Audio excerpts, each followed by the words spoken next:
फांसी दो, फांसी दो, दोषी को फांसी दो, फांसी दो। हिमाचल प्रदेश के सोलन जिले के खाली गांव में पूर्व उपप्रधान सोहन लाल की नृशंस हत्या के बाद इलाके में आक्रोश की लहर दौड़ गई। मृतक के परिजनों के नेतृत्व में ग्रामीणों ने साई क्षेत्र में जोरदार धरना प्रदर्शन किया और यातायात को पूरी तरह ठप कर दिया। धरना दोपहर 3:30 बजे तक चला, जब स्थानीय विधायक राम कुमार चौधरी और एसपी बद्दी विनोद धीमान के आश्वासनों के बाद प्रदर्शनकारी शांत हुए। पुलिस ने मामले में हत्या के साथ साथ SC/ST एक्ट के तहत केस दर्ज कर लिया है और फॉरेंसिक जांच के बाद जल्द ही चार्जशीट कोर्ट में पेश करने का वादा किया है। इसके बाद दिवंगत सोहन लाल का उनके पैतृक गांव खाली में दाह संस्कार किया गया। मेरा नाम प्रेमचंद है, मैं ग्राम पंचायत साई का उप प्रधान हूँ। जो ये हमारे पूर्व उप प्रधान सोहन सिंह जी के साथ गोली कांड हुआ है, ये बहुत ही शर्मनाक है, जबकि ऐसा नहीं होना चाहिए। इससे इलाके में दहशत का माहौल बना हुआ है। मैं सरकार से, प्रशासन से भी यही गुहार लगाता हूँ कि पीड़ित परिवार को जल्द से जल्द इंसाफ दिलाया जाए। नमस्कार सर, मेरा नाम देशराज। सर, जैसा कि पता है सभी को, अभी यहाँ जो कल भी वारदात हुई, जो वो मेरे बड़े ब्रदर थे सर, और हमारा तो सब सरकार कारोबार जो भी था उन्हीं के ही सिर पर था सर। सब जो घटना बाधा था उन्हीं के सिर पर था। हम तो प्रशासन से एक मांग करते हैं, जो भी हमारे साथ जो घटना घटी है इसकी हमारे को जल्दी से जल्दी हमारे न्याय मिले। इसका दिन से इसको धमकी, जबकि इसकी शादी हुई ना तब कैसे इसको धमकी दे रहे थे ना ये लोग, ये अब्दुल को मार देंगे, वो कर देंगे। तो उसके वजह से वो मेरे पास भी कई बार उसने ऐसा बताया। भी मैंने एप्लीकेशन दी वहाँ थाने में 1-2 बार, फिर इसका लड़के का पहले कई बार ऐसे कांड सुने मैंने। बड़े वाले के भी, छोटे के तो नहीं, खैर बड़े के कई बार ऐसा सुना था, होता रहा। प्रशासन में कुछ हुआ नहीं था। एप्लीकेशन तो दी कई बार, धमकियाँ दे रहे, पर मैं सोचता था भी ऐसा कहाँ हो जाना, 8-9 महीने हो गए।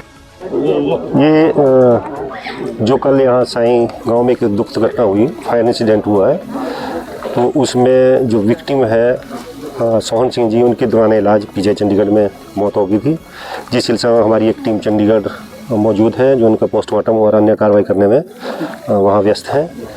उसके अलावा जो अलेज्ड अक्यूज्ड, जिसके बारे में बताया गया, वो सुरेश है, सन ऑफ रघुवीर, और उसने उसको यहाँ साई बाजार के साथ ही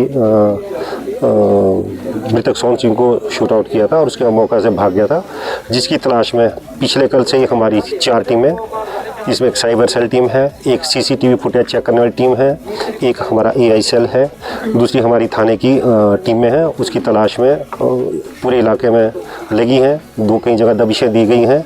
उसके अलावा एक ये एप्रीहेंशन थी कि शायद वो कोर्ट में सरेंडर करे, तो इस सिलसिले में हमने एक टीम नालागढ़ कोर्ट में भी लगा दी है।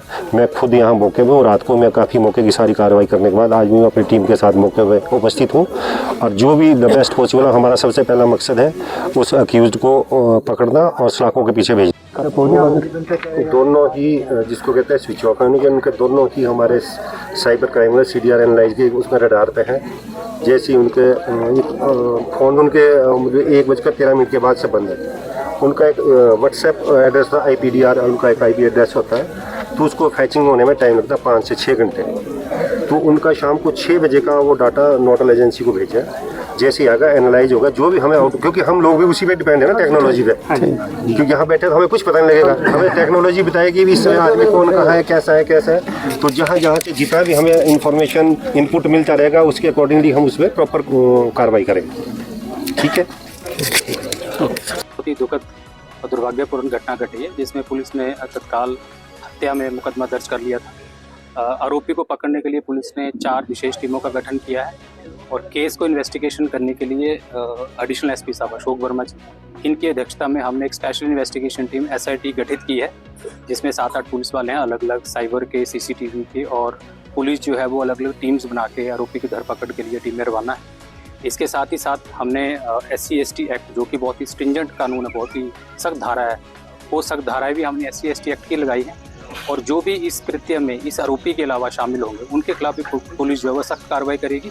इसके अलावा अगर इस आरोपी और इनके साथ कोई और इस केस में संबंधित अगर कोई होगा, कोई भी आदमी जो है वो इनको अगर शेल्टर देगा, पनाह देगा, उसके खिलाफ भी पुलिस जो है वो सख्त कार्रवाई करेगी।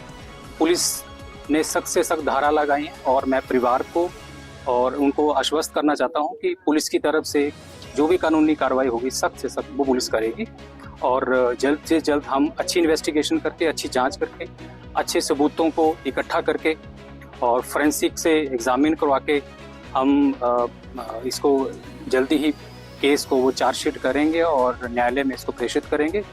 साथ ही साथ मेरी लोगों से भी अपील है कि जो भी घटना से संबंधित अगर किसी को भी ज्ञान हो तो वो पुलिस के सामने निडर होकर अपना बयान दर्ज करवाए और पुलिस उनके बयान जो है वो दर्ज करेगी और निष्पक्ष पूर्वक जो है वो आगे की कार्रवाई। जैसे हमें थाना पर सूचना मिली कि साई में एक फायर इंसिडेंट हुआ है और मजरूब को CHC बद्दी लाया है, तो हम एडवांस में ही थाना सीधे बद्दी हॉस्पिटल पहुँचे, जहाँ पर उपचार के दौरान हल्का जब उससे पूछताछ की गई कि व्यक्ति सीरियस कंडीशन थी, फिर भी उन्होंने एक बार अपनी पहुंच में हमारे को ऐसे ही खत्म कर जाएंगे करने वीर सिंह के बेटे जो हम बस स्टैंड पे खत्म करके घर में आते गए बेहोशी हालत में चले गए थे। डॉक्टर साहब क्रिटिकल कंडीशन को हमारे छोटे-छोटे बच्चे रेफर कर दिया गया था। फादर उनकी फैमिली को बयान स्टेटमेंट देना और टाइम बंदे भी देने पड़ेंगे। बहुत दुखद घटना जो हमारे पूर्व प्रधान है सोहनलाल जी और बहुत इस एरिया के, और हर समय एरिया की डेवलपमेंट की बात करते थे, हर समय जो गरीब लोग हैं उनकी समस्याओं की वो बात करते थे। और ऐसे आदमी का इस तरीके से दुखद घटना के तहत चला जाना मुझे नहीं, पूरे इलाका को जो है उनका पूरा दुख है। और मुझे जैसे हमारे यहाँ से कार्यकर्ताओं ने बताया कि ऐसे ऐसे सोहनलाल जी को गोली लगी है, तो मैंने तुरंत SP साहब बद्दी को और SHO बरोटीवाला को इनको डायरेक्शन दिए हैं, SP साहब को डायरेक्शन दिए कि आप, क्योंकि रोड पे रश है, दिवाली के कारण बहुत ज़्यादा ट्रैफिक है, तो हमने 2-3 गाड़ियाँ जो है वो जैसे ये साई वाला रोड होता है वहाँ पे हमने लगाई। और बद्दी में हमारे जो BMO साहब को मैंने डायरेक्शन दिया कि आप अपनी टीम तैयार रखें। एक डॉक्टर की टीम हमने वहाँ सिक्का के पास खड़ी की और जैसे ही सोहनलाल जी को एस्कॉर्ट करके वहाँ ले जाया गया तो उनको फर्स्ट एड देने के बाद SHO साहब ने पूछा उनको कि किसने गोली मारी, तो उसने नाम लिया कि रघुवीर सिंह के बेटे सुरेश ने मुझे गोली मारी। वो डाइंग डिक्लेरेशन है, उसके तहत मुझे नहीं लगता कि जो एक्यूज्ड है वो बच पाएंगे, उनको सज़ा निश्चित तौर पे होगी। और अभी हम लोग साई में लोगों से बात कर रहे हैं, हमारे पास आई विटनेस भी सामने आए हैं जिन्होंने इनको गोली मार के भागते हुए देखा है। और उसके बाद यहाँ पे कोई गैंग के तौर पे 5-7 मोटरसाइकिल पे लोग उनके साथ थे, इकट्ठा थे और वो अलग अलग रास्तों से गए। उन सभी रास्तों के लिए मैंने पुलिस को डायरेक्शन दिया कि जो चाहे वो ग्रेड वाला रास्ता है, चाहे हमारा बौसनी वाला रास्ता है, चाहे हमारा डेला वाला रास्ता है, गुरुकुंड वाला रास्ता है, सभी रोड पे जितने CCTV कैमरास होंगे उन पे उनकी फुटेज हम लेके वो जो मोटरसाइकिल वाले थे, चाहे भले ही उनके ऊपर नंबर नहीं थे, उनको पुलिस आइडेंटिफाई करेगी और उनके ऊपर सख्त कार्रवाई जो कर रहे हैं। और इसके अलावा गोली मारने के साथ साथ जो उसके साथ लोग थे उनको भी इस केस में इन्वॉल्व किया जाएगा 120B में, क्योंकि एक साजिश के तहत जो है वो सोहनलाल जी को मारा गया है। और उसमें अकेला सोहनलाल नहीं, उसके परिवार के लोग भी हैं, उसके कुछ रिश्तेदार भी होते हैं, वो इन्वेस्टिगेशन का पार्ट है। पुलिस SP साहब, हमारे एडिशनल SP साहब, SHO साहब, पूरी टीम जो है वो बड़ी बारीकी से जो है इसमें तफ्तीश कर रही है और परिवार की मांग है कि जल्द से जल्द अरेस्ट हो। और हमने टीमें लगाई हैं। आज SP साहब की स्टेटमेंट भी आ गई कि जो भी आदमी उनको पनाह देगा, पनाह देने वाले के ऊपर भी सख्त कार्रवाई जो है पुलिस करेगी और उनके ऊपर भी अलग से मुकदमा दर्ज किया जाएगा, उनके ऊपर भी केस चलाया जाएगा और उनको भी इस केस से जो है वो इन्वॉल्व किया जाएगा अगर किसी ने इसमें पनाह दी। तो मेरा सभी इलाका वासियों से, जहाँ जहाँ उसके रिश्तेदार, उनसे भी निवेदन रहेगा कि कोई भी आदमी सुरेश और उसके परिवार को पनाह ना दे, और अगर वो देंगे तो वो भी कानून पचड़े में फंसेंगे, तो बेटर है कि उनको अपने घर से निकाल दें ताकि पुलिस की वो गिरफ्त में आए, जल्दी पुलिस उनको अरेस्ट करे।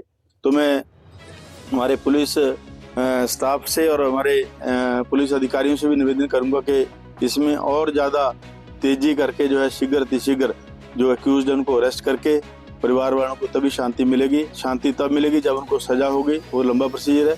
लेकिन आज पूरे इलाके में जो है वो दहशत का माहौल है, और हमारे सभी लोग जो है बहुत मायूसी में जी रहे हैं, क्योंकि ये कबीरपंथी समाज से हमारा लड़का था और बहुत ही होनहार और बहुत ही कर्मठ आदमी था।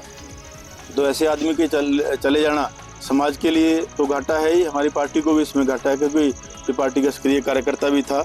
तो मैं अपनी तरफ से उनको श्रद्धांजलि भी अर्पित करता हूँ और परिवार को मैं आश्वासन देना चाहता हूँ कि सरकार उनके साथ है, पुलिस प्रशासन उनके साथ है, मैं उनके साथ हूँ। जहाँ तक भी हमें जाना पड़े हम जाएंगे, लेकिन दोषियों को जरूर जो है वो सजा दिला के रहेंगे, ये मैं कहना चाहता हूँ। सर, जो ये जाम की स्थिति है लोगों ने किया है, इसके लिए उसके लिए मैं इनसे निवेदन करूंगा कि उस पार्थिव शरीर को जो है वो क्योंकि ज़्यादा लंबा मैं नहीं चाहता कि उनको हम इस तरह निरादर उसका करें। तो अभी डेड बॉडी आती है तो इनसे परिवार से बात करके जैसी इनकी राय होगी, मैं तो इनके साथ हूँ, तो जैसी इनकी राय होगी उस पर हम अमल करेंगे।